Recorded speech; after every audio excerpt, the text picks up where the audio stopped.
Hello friends, आज की इस इंफॉर्मेटिव वीडियो में हम चंद अहम मेडिकल क्वेश्चन के आंसर जानेंगे, यानी कि हमारी बॉडी के वाइटल साइंस कौन से होते हैं और इनकी नॉर्मल वैल्यूज़ क्या क्या होती हैं।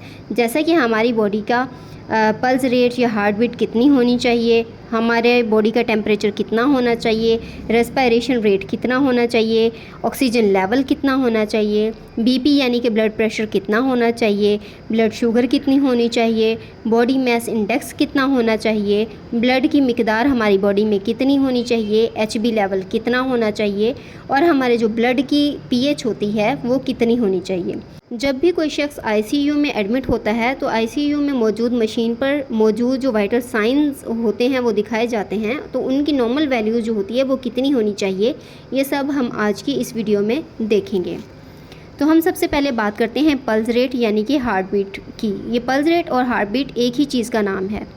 ये पल्स रेट 60 से लेकर 110 तक नॉर्मल माना जाता है और पल्स रेट की एवरेज जो होती है वो 72 होती है। लेकिन अगर पल्स रेट 60 से 110 के दरमियान है तो फिर इसका मतलब है कि ये नॉर्मल है। अब हम देखते हैं बॉडी टेम्परेचर को। हमारी बॉडी का जो टेम्परेचर होता है वो 97.5 से लेकर 99 फ़ारेनहाइट तक नॉर्मल होता है, जो जबकि एवरेज जो टेम्परेचर होता है वो 98.6 फ़ारेनहाइट जो होता है वो माना जाता है।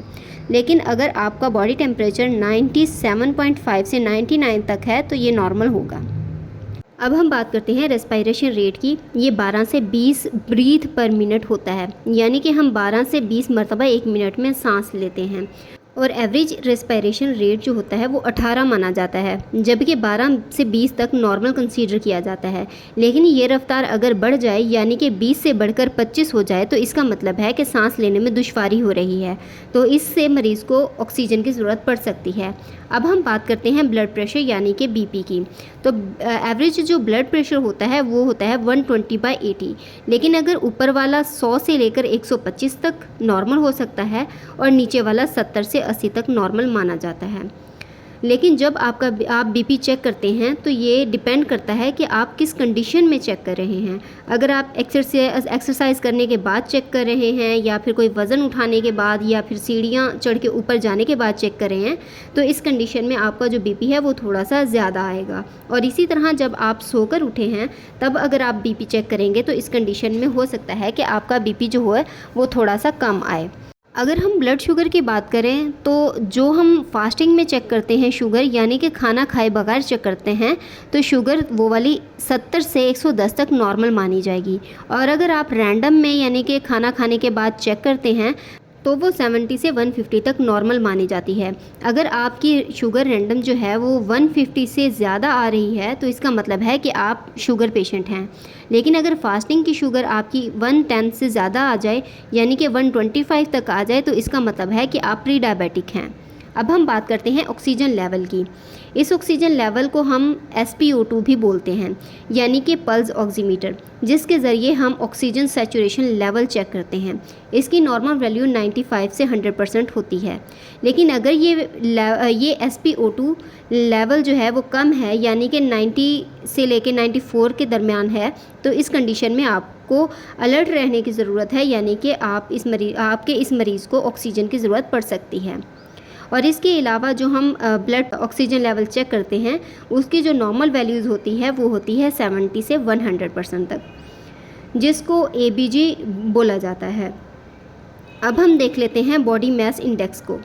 ये जो हमारा बॉडी मास इंडेक्स होता है इसमें जो पेशेंट के वेट होता है, हाइट होती है, उसकी एज होती है, इन तीनों को मद्देनज़र रखते हुए ये बॉडी मास इंडेक्स मालूम किया जाता है। आप अपना body mass index online search करके भी निकाल सकते हैं।